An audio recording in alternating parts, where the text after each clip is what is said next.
I've tried to be open and fair and transparent and accurate. A really significant fact to me is, so why did he kick everybody out of the Oval Office? Why would you kick the Attorney General, the President, the Chief of Staff out to talk to me if it was about something else? And so that to me, as an investigator, is a very significant fact.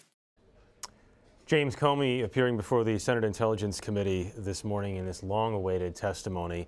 The president's son, Donald Trump Jr., did respond to part of the point that Comey was bringing up here, and that is whether there was something untoward in those conversations, those private conversations between the president and the FBI director at the time. And Donald Trump Jr. saying during the testimony this morning, Flynn stuff is BS in context to guys talking about a guy they both know well.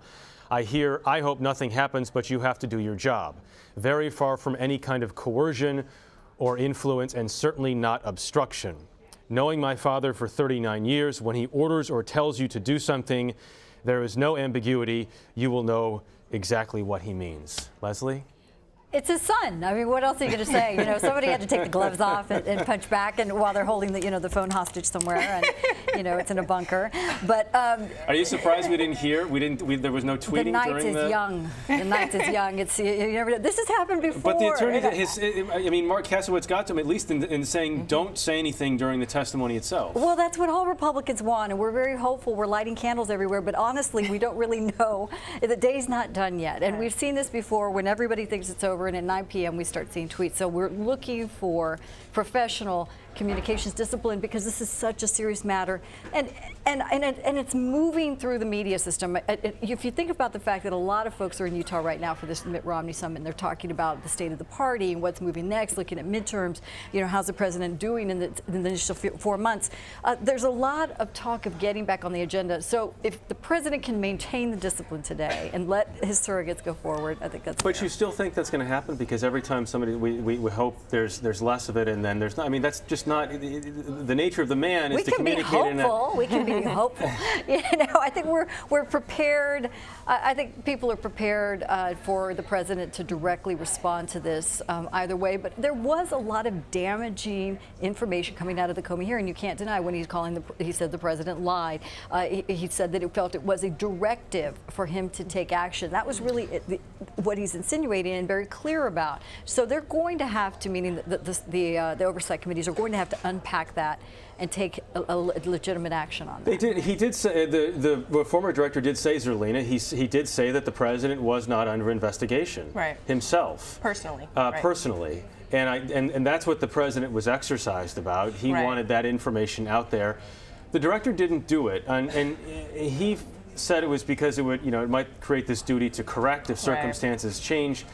But again, it's another one of these, what can be seen as these arbitrary decisions by the former director on when to release this information and when not. Well, I think that in the context of what had just happened with the Hillary Clinton email investigation, he did have a duty to correct, and that's what happened with the October 27th letter that essentially blew up in his face and impacted the outcome of the election.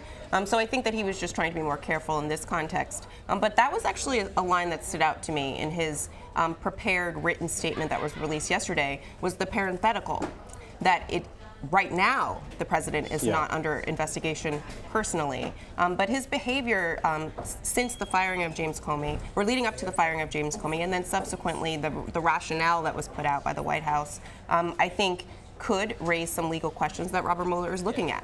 Doesn't mean it's obstruction. It means that they have to look at all the facts. So how much space is there right now between what the president said when he fired Comey, and that is, thank you for telling me 3 separate times I'm not under investigation, and what James Comey said today? So that did happen, right? So that has been validated. The president was telling the truth on that detail in his reasoning for why he fired James Comey. I mean, So it's a little bit subtle, right? I think that it's really important to always add personally under investigation, because I think that no Democrats are coming out and saying the president was in the room making the decision about hacking the DNC's emails to help him in the election. That no one is making that allegation, and so I think that it's almost a red herring to say, well, no, I'm not personally under investigation, so everything's fine. The American people can just move on to health care.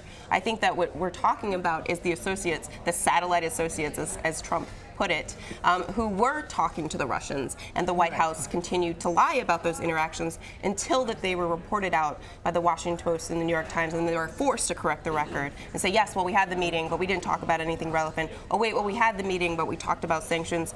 Oh, wait, well, we had the meeting, we talked about sanctions, but that's still fine, right? So their story continually changes, and the heart of the matter is so serious that we have to have full transparency and accounting for what happened so that we never let it happen again.